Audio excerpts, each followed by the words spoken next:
All right, ladies and gentlemen, I am really excited to introduce this next guest. Let's not further delay. Catherine Grant is with me. She is the co-founder and CEO of the area leading urgent care organization, ExperCARE. ExperCARE, if you don't already know, has been recognized by numerous publications as the community favorite in the healthcare space, and that's saying something for how strong the healthcare industry is within this region. That starts with Catherine herself, a physician assistant who started the practice over a decade ago. She's since then been recognized by the American Academy of Physician Assistants, Savannah Magazine, South Magazine, and others for her leadership of one of the area's greatest success stories. Please help me give a big Good Morning Market welcome to Catherine. How are you today? Oh, thank you so much, Philip. What a nice welcome. I'm excited to be here. Humbled and grateful that we get to talk a little bit this morning. Yeah. I mean, so everybody, I would guess most people within business circles know Catherine, the CEO, and you've gotten a lot of publicity. You're very involved in the community. But once again, first and foremost, Catherine started out in the clinic, working as a medical professional, as a physician assistant. My wife happens to be a physician assistant of the anesthesia background. So maybe you could just tell us a little bit about, that background and what it's like to be a PA. Oh, thanks. Well, great. So I've been a PA for almost, 18 years, over 18 years now. Can't believe I'm saying that. And most people I think now are familiar with PAs, but we work as an extension of a physician to deliver a wide range of healthcare services to patients. So we assess, diagnose, and treat.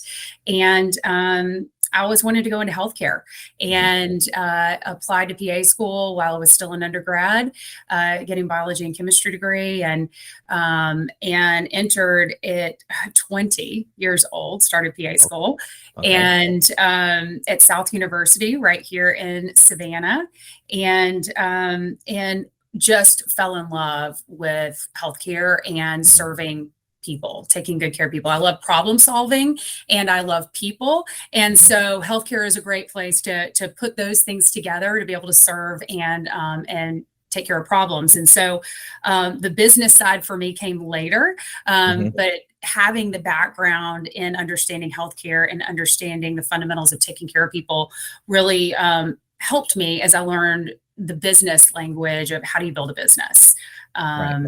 So yeah, it's a lot of fun to be a PA. We're actually today kicks off PA Week, a week we do AAPA sponsors every year to sort of increase awareness for PAs and what we do and how we play an integral part in the greater healthcare community. So yay for PA Week.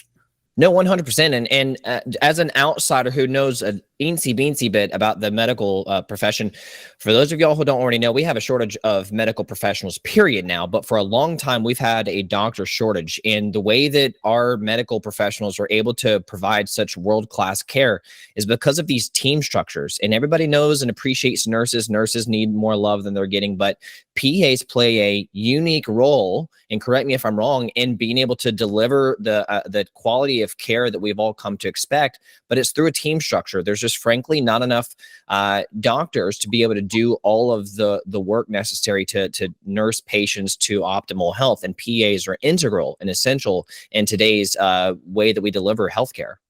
Absolutely. PAs and NPs and that team structure and the synergy, whenever we've worked, and it's funny how this plays into business too, but the collaboration and the synergy of a well-functioning team is huge, and healthcare is no exception. And so the thing I love about it is, as you said, there's a shortage of physicians, especially with projected population growth and projected needs going forward. And the great thing about PAs, NPs, and nurses and the overall healthcare team structure is that it allows everyone to really play to their strengths, and it also allows physicians to do things only physicians can do. That's really awesome. PA Week, didn't even know that we had that time, but hey, Philip somehow was clever enough to get a PA on for National PA Week. So I want props from my wife and all my medical, my friends. So, somehow I just knew. But that's one thing that many people know about Catherine Grant. What is something that maybe casual business associates wouldn't know about Catherine? Such a great question. so many things go through my mind, and we have in common ballroom dancing, which I like to say a lot. And of course, my priorities of being a wife and a mother of three beautiful girls. But I think the most important thing, and I hope people know, because I hope I live in a way that people know, but if they don't, I'd want them to know, is that my faith is at the cornerstone of really everything I do. And so I think that may be something that if I haven't had a chance to talk to casual business associates about, it's something I'd want to share, that it's been a huge part of leading me in this journey of business and growing my business and building teams. And I really attribute any success to that and to God's hand in guiding that. Yeah, 100%. So kind of the guiding light to help you know how to operate your business, but also to keep business as a whole and into perspective as to what kingdom you're investing in and how it's important and why it's important. Right. Because we all have to have our unwavering truth, right? And guiding principles for excellence. And that has been the unwavering truth for me that I've gone back to in those challenging times we all go through, and challenging seasons, and even in the good seasons. So that is something really important to me, and that I'd want to share. 100%. Thank you for sharing that. I'm amen 100%.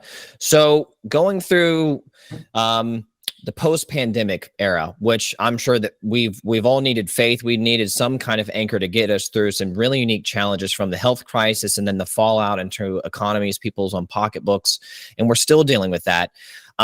You really are someone that many people look to for inspiration on how to achieve. And ExperCARE has done really well through the post-pandemic era. All that to say, what has been, not just for y'all, but just in general from the way you see things, what has been the greatest obstacle to business achievement since that fateful time in 2020? Biggest obstacle to business achievement. I think that there were many variables that were changing quickly. So for business owners, operators, I think that, of course, we entered this phase of fear of the unknown and uncertainty.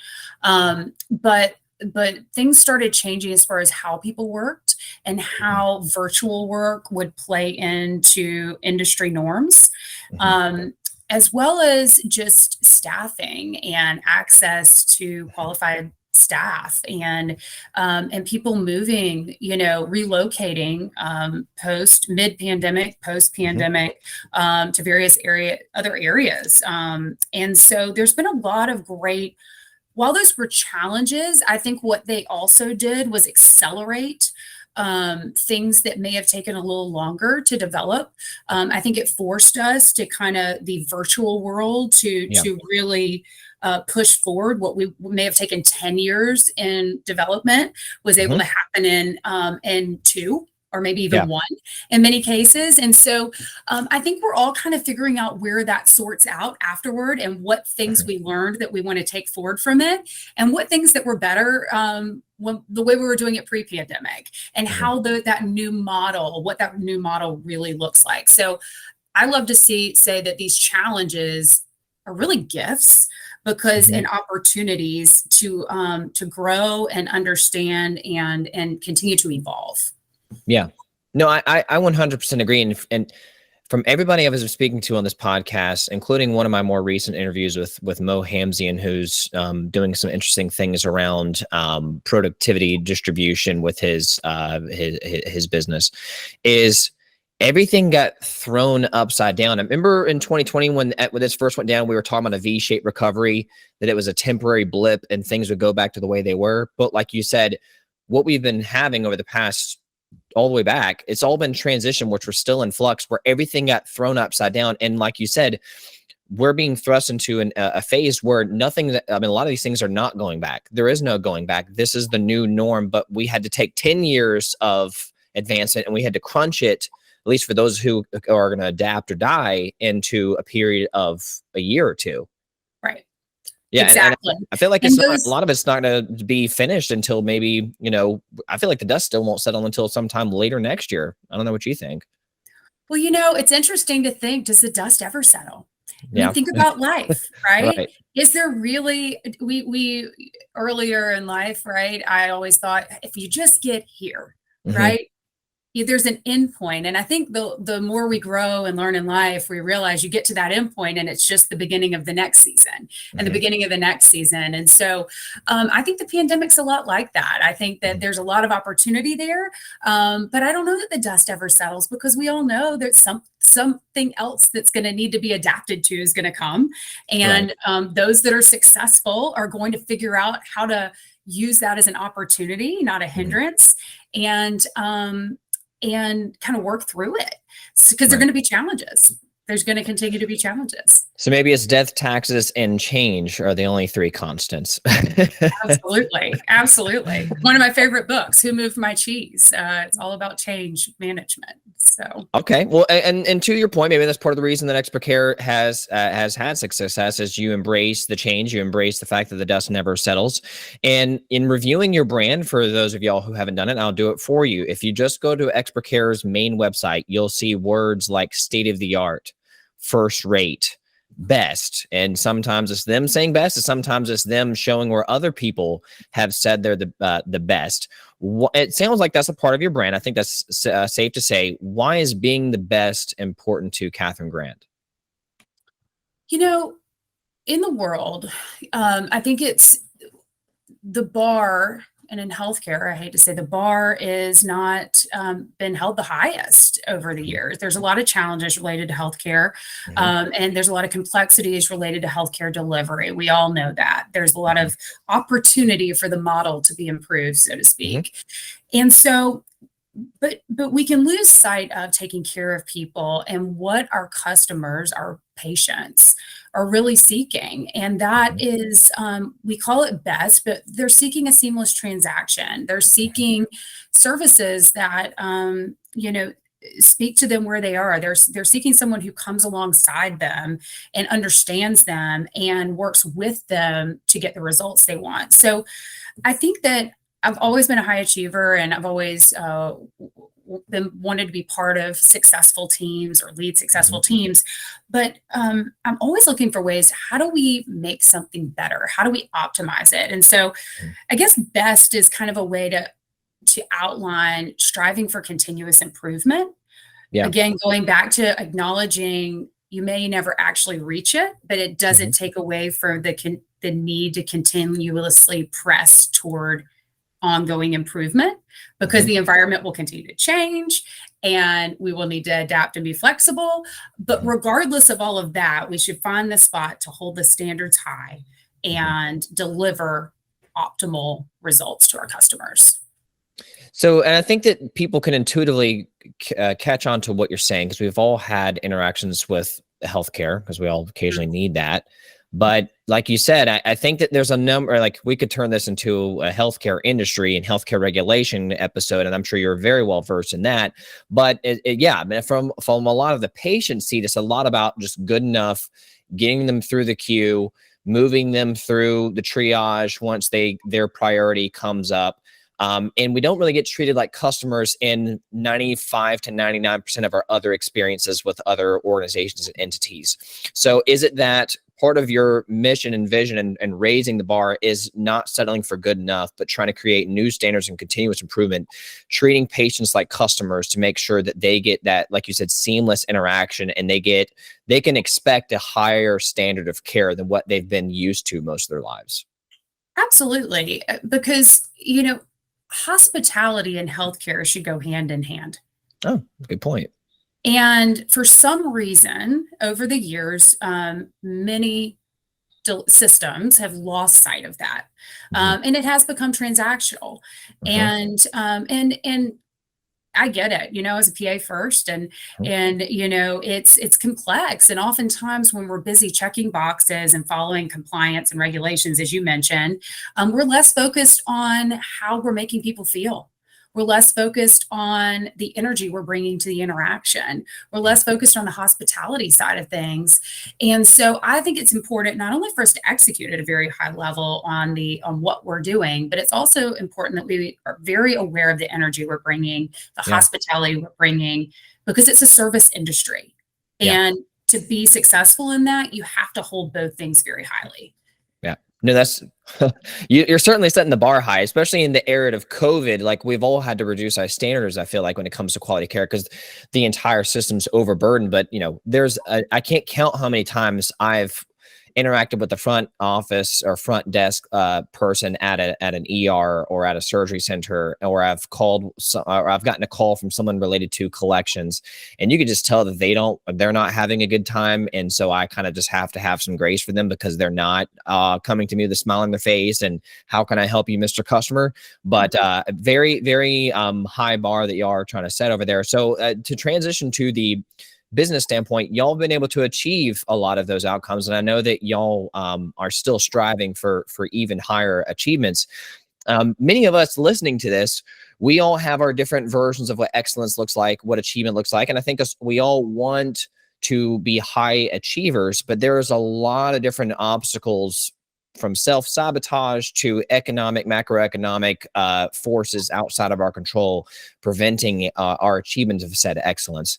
Maybe just take a moment to share your own journey, your own story, the good, bad, and the ugly, as a business leader in striving for excellence.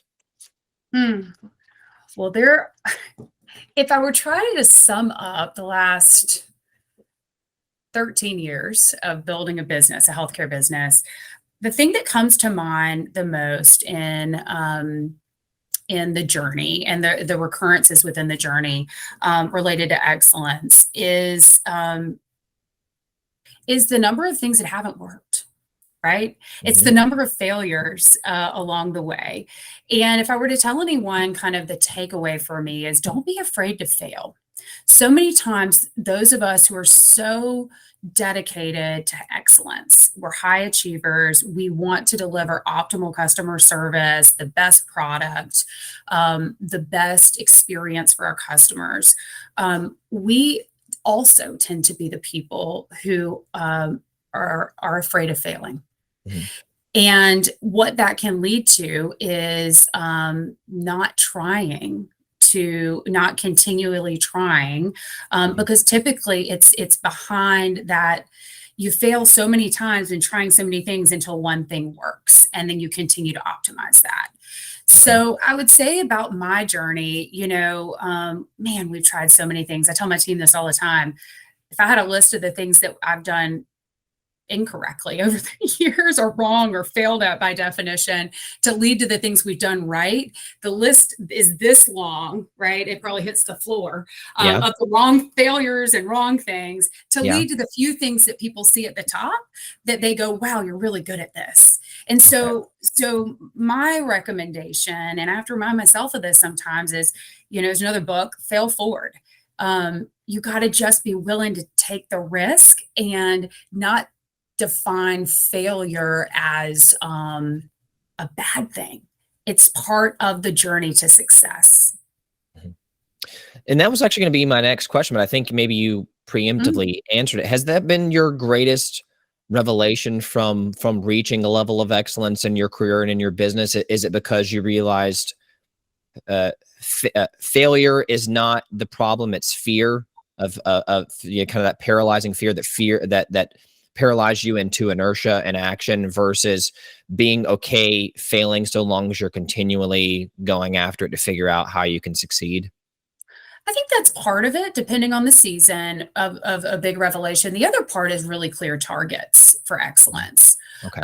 It's that you need to clearly define what success looks like. For us, we very clearly define, access to care and seamless transaction. And we very clearly define these touch points that we want each of our customers to go through, and how we want them to experience them, and who's responsible for each of those. So I think setting those clear targets that exemplify the higher standard, and being unwilling to compromise on those standards, and hold the bar high. And then find a way to measure that. Yeah. Find a way to clearly measure whether you're hitting that or not. That's the other part of it. And keeping that in front of the people who can make the difference on the ground, so that you're all pulling in the same direction. That would probably be the other biggest aha. Right. So yeah, just to recap for the audience, what I was processing was it made me think of the book that we've talked about briefly, which is The 7 Habits of Highly Effective People. Is you have to begin with the end in mind, right? So you have to have a clear vision, right? That's why when all of our mentors, like at SCORE, for example, have us business leaders go through the exercises of a mission statement of vision, that's not just an academic exercise. That actually should be your guiding light and your true north, right? You have to have clear standards and a clear vision that you don't waver on.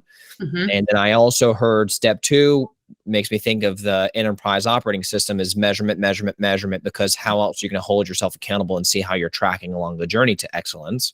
Right. And then the third one is, especially as you get to the point where ExperCARE has gotten, now you are an organization with dozens and dozens of team members, is you have to make sure that you've got the right people who also embrace the mission, embrace the vision, and hold everybody, including themselves, to that same standard. Am I tracking so far? Absolutely. Perfect. I mean, that's exactly how we see it. And we think those shared values. So you talk about mission, vision, and then the shared values, or those unwavering beliefs that you and everyone on your team can hold decisions up to. And it becomes very clear what those decisions, what the right decision should be. Those shared values. Yeah. And go ahead, please. Allowing those to be living and breathing things within the organization. For some companies, they're posted on the wall or on the website. Nobody knows really what the definition is for the organization, but for us, really talking about those things and using them as tools to make daily decisions on the ground, and empowering your team to make those decisions, right? So you don't create those bottlenecks, and empowering them to fail occasionally, because that's, I don't know about you, but for me, I've learned the most from times I've made a decision, failed, and been able to come back around. So, it's that continuous cycle. Absolutely. Right. No, like that made me think of a lot of things, like you talked about your faith. Well, what we learned from Christ is you have to have grace.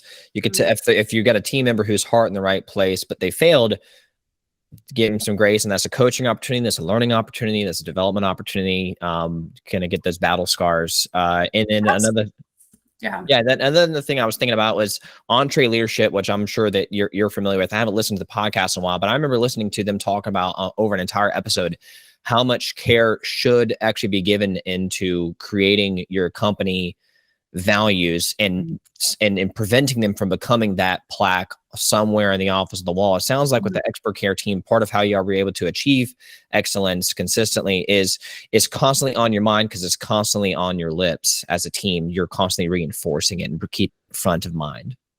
We do. We actually hire based on those. We discuss them for ongoing 360-degree evaluations with team members. We talk about, and we do peer-to-peer discussions there. So we try to tie everything back to those values.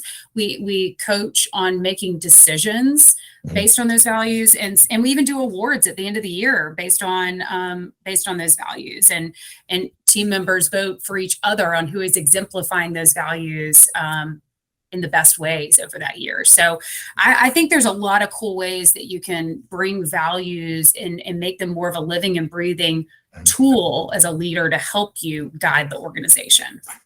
No, brilliant. And let me ask you this, something that's also be revelatory for the audience. As you talked about, the tip of the iceberg is the stuff that did work, and then there's the mountain of things that didn't work under it. Where do you as a CEO still struggle in trying to have that constant improvement and reaching excellence? Gosh, well, again, where do I struggle? It's the laundry list again, because, the continuous improvement, I think, is something that we are all always looking for. I think it's finding the balance of empowering your team. I think it's finding that it makes me think of another book, and I'm such a book nerd. That's probably what I should have said at the beginning about what people may not know about me, but it's The Dichotomy of Leadership. And it's this dichotomy between having extreme ownership over the results and empowering your team and allowing them to take ownership over their responsibilities. And there is this art, this dichotomy between those things that is really the art of leading and success and building teams. And so I think that if I were to say where I struggle, I think that is where I will continue to struggle. And I hope I do, because I'm paying attention to it. Right. No, like I said, it's at least it's a, not an incompetence, but there's the whole thing of unconscious incompetence, conscious incompetence. If you at least are self-aware of where your struggles are, right? That's a key for leaders to constantly improve. What would be your top encouragement? And then also conversely, your top caution to business pros who are listening to this? They're trying to be excellent. They're trying to reach the mountaintop. As they climb and scratch and claw, what's your top encouragement and your top caution? All right. So top encouragement is keep going. Just keep going. And just surround yourself with people who believe in you. Spend time with them, and the people who pour words of encouragement into you. Surround yourself with people who challenge you and who are willing to tell you what you need to hear, not just what you want to hear, especially as it relates to your business. But keep going. You're going to figure it out. Most people aren't successful because they give up too soon, right? So keep going is the top encouragement. It's not supposed to be easy. It's not supposed to be easy. But most things that are fulfilling and worth doing are not. So, so that would be my top encouragement. My top caution would be focus your force by, I think oftentimes we have big ideas and we see a lot of opportunities and we try to run in too many directions at one time. And so I would say really get strategic and don't try to do too many different things simultaneously, because you'll lose your force. And instead, the one thing, pick your one thing and give it everything you've got, and then pick the next thing and give it everything you've got. That would be my feedback on those. Thank you for that. Yeah, I'm selfishly just thinking for me, audience, if y'all get something cool, I'm really just thinking for me at this point. But on the encouragement, I thought of the famous Winston Churchill commencement speech that he was asked to deliver to some kind of high school. And he literally, the entirety of the speech was never give up. And he would just say it in the Winston Churchill way and just continuing to repeat it. But what he was saying in so few words was so profound. And then, on the other hand, is something I think that is very helpful for me as an entrepreneur, but I'm sure everybody listens to it, is we have a finite amount of energy, a finite amount of talent, and a finite amount of time. And too many times I should do this, and I should. And it's even what I talked about with you one time about my own calendar, is overbooking yourself, trying to knock out too many things once, having that. It's like a basic vanilla, but it's your 1, 2, 3 sequential, methodical, knock this out, then knock this out, then knock this out. Maybe a good kind of putting some guardrails around us as business professionals who are trying to scratch that mountaintop, but might be putting too much on our plate at one time, perhaps. Right. And really getting the most successful people, the great equalizer is time, as you said. We all have the same number of hours in a day, some number of days in a year.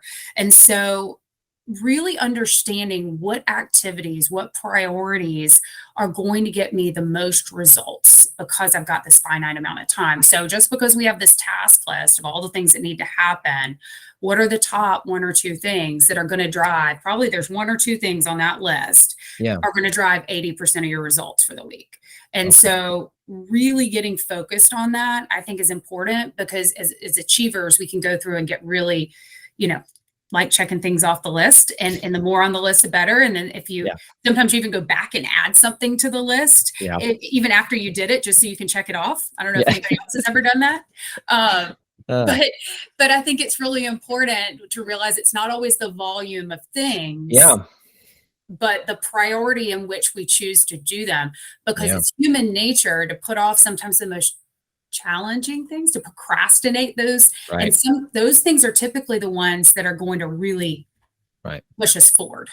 Yep. Don't get the easy win always, right? Sometimes it's about those quadrant 2 activities, those really proactive ones, right? That's right. Um, so this has been brilliant. I really appreciate, and I wish I could keep you for another hour, but unfortunately, I've only got room for one more question. So let me lay it on you, and All we'll wrap right. this thing home. So, what is the most important thing for an everyday business which wants to competitively differentiate itself via excellence? I know I need to be different. I can't just be another this or that widget seller. I've got to be different, and I want to differentiate with excellence. Number one thing. Number one thing is clearly seeing and defining what that looks like, right? Okay. And then monitoring the delivery of it, that it's actually happening. So I think it's again going back to just defining that success so clearly, the Okay. key components and that have to happen in order for that to consistently be delivered for whatever your product is or whatever your service is, and Okay. then figure out how to make sure it's happening every single time. And because the reason why that is that important, it seems so simple, Yeah. but if you're going to scale your business eventually, which is what most businesses start with, and then the idea is to scale. Mm-hmm. If you miss this important part at the beginning, you won't realize it until you're so far into scale that excellence has fallen. Okay. And so you seem like, oh, I can get to that later because I can put my hands on and do it all myself, right? And make sure it's right. But as entrepreneurs, it's important that we realize how am I going to build the process or the system to deliver this that isn't based on me? Yeah. Right. Yeah. And so that is the question I would be asking. Okay, usually for most of us, for me as a PA, it started that way. The service was delivered by me, and I knew I could guarantee excellence with every patient I saw because I was doing it. Mm-hmm. But the problem is I can only grow to so much if that is what's required. So how do you take what you're doing and systematize it, Yeah. and create processes to support that excellence, and then a team to adhere to those processes, Yeah. where you can extract your own person out of it, Yeah. but the excellence stays there. Yeah. The excellence stays there. I think that's such a key thing that we don't talk about too much. We put a person on it instead of a process on it. Yeah. We create we think the excellence is based on the individual, not on the process or system. Yeah. And that's where, your all-star or your business owner becomes a slave to the business because they get nightmares about if they were to take a week's vacation, just how everything would go to hell. Yes. You just that is exactly why. If you focus on this early in your career, before you bump up against the right in the infant stage or the toddler stage of the business, you can also grow your life with your business. So many people ask me, how in the world can you be a wife and a mom of 3 girls and go to their games and do these things and run a rapidly growing healthcare organization? Right. You should be working 70 hours a week, and I'm seeing you doing things in your personal life, right? How's that possible? And still go to church or Right. volunteer or whatever it is. And we all have busier seasons, but it's because I've built systems and processes and have an incredible team who is supporting and doing those things. And so I think that is so important for entrepreneurs, so you don't become a slave to the business, and where it doesn't function without you. I've always said this, I'm successful if the business the team no longer needs me to function. Right. So, and for everybody listening, including myself, it sounds like, once again, 1, 2, 3, nothing sexy about it, but it's just that methodical, proven, time-tested process is clear vision and mission, understanding the top things that you're going to have to do to get it to that point, and then how do you measure it to keep it accountable along that journey, then the next step as you scale is systematizing that and understanding what are your wash, rinse, repeat, blocking and tackling rhythms in systems and processes that then hold it and keep it at that high standard of excellence without having the limiting factor be you, for example. So the business grows beyond you. It is scalable beyond you. It's built on values and not on the person's bandwidth and strengths and weaknesses. So, Yeah. I have one more thing to add to that. Please, one more thing to add. So the thing you said, most people want, and I think it's right, what is a differentiator to make you special and have this sort of excellence? Yeah. And I think that the other piece of this is being radically committed to that differentiator. Okay. Right. And being radically, because at the beginning, we're so passionate about whatever our differentiator is. But it's easy to kind of become like everyone else over time. Right. So it's being just that and doing that creates raving fans for your brand. Yeah. Right. It creates those raving fans for your brand. So that would be the other kind of part B to that for me. Can you maintain the zeal? Can you keep it in the heart and have that case of the wants that never dies? And if you're red hot for it, people, that's what they see, is that you're red hot for it and you've got that dripping passion, and that people will pick up on that, right? Absolutely. Absolutely. So that is Catherine from ExperCARE. I think that some of y'all get a little glimpse into why they're so respected around our community and why they continue to show the excellence and get recognized for it. So what's next for ExperCARE, and how can the audience learn more about you, learn more about the ExperCARE team as y'all expand your organization? Oh, thank you. Well, first of all, I'm humbled and grateful to be here. Thank you so much for the invitation. I'm super excited about what ExperCARE is doing. We've got 4 locations now. We are open 7 days a week, extended hours, all ages, and network with insurance. We have x-ray and we can do procedures on site, and really anything you need healthcare wise. We also do occupational health services for companies. So anything from, drug screening, occupational physicals, workers' comp injuries, to PFTs and audiometry and on-site services for employers. So those are things we do. 4 locations. We're 2 in Savannah, 1 in Richmond Hill, 1 in Pooler. We're coming soon to Rincon and Statesboro. And we've got a couple other location announcements that'll be coming up in just a few months. So we're pretty excited, but we're really passionate about, on-demand access to healthcare for people.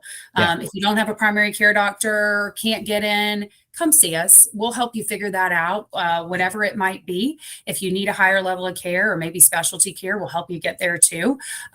We believe everyone deserves access same day as they need it without an appointment. You can go to our website, expercarehealth.com, and you can book ahead if you want, but you certainly never need an appointment with us. So. That's awesome. So folks, once again, if you're listening, if you want excellent care, they're not just your emergency stop. They could very well be your first stop. And for businesses, they could be an ongoing stop into having your high quality customer first healthcare needs met. That was expercare.com. Did I get it right? expercarehealth.com. ExperCareHealth.com. Perfect. Well, Catherine Grant, CEO of ExperCARE, thank you so much for joining Good Morning Market. This is very enlightening, and I wish you all the best with your rapidly expanding organization.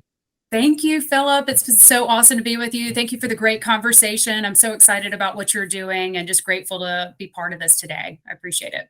Perfect. Let's do it again. All right. Sounds good. It's a plan.